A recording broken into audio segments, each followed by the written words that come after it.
Nakakasulasok na amoy. Yan ang perwisyo umanong idinulot sa ilang residente nang tumagas ang langis mula sa kalapit na pabrika sa Balagtas, Bulacan. Sa frontline ng balitang yan, Simon Gualvez.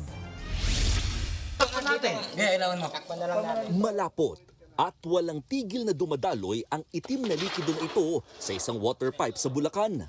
Diretso yan sa drainage canal ng Barangay Santol sa bayan ng Balagtas.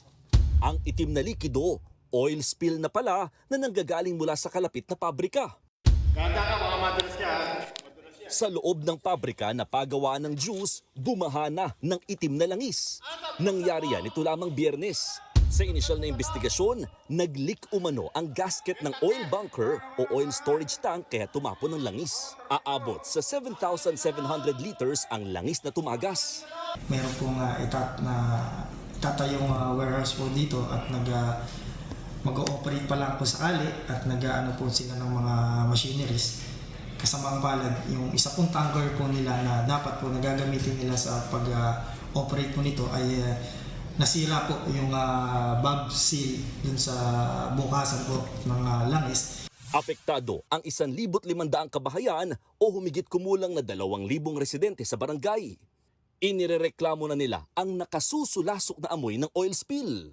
Hindi kami makakatulog dito magdamag. Kailan po yun? Ang unang labas ng ano na yan, Nalangis. langis. Gabi kasi nangyari. Siyempre gabi mahirap. Kaya hindi kami nakakatulog hanggang umaga na. Namahagi naman ng face mask ang lokal na pamahalaan. Nakamonitor din ang mga otoridad sa kalagayan ng mga residente. Patuloy pang iniimbestigahan ang insidente.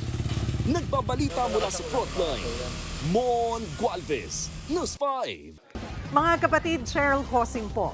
Maging maalam at may pakialam sa mga napapanahong issue at headlines. Mag-follow at mag-subscribe na sa social media pages ng News 5.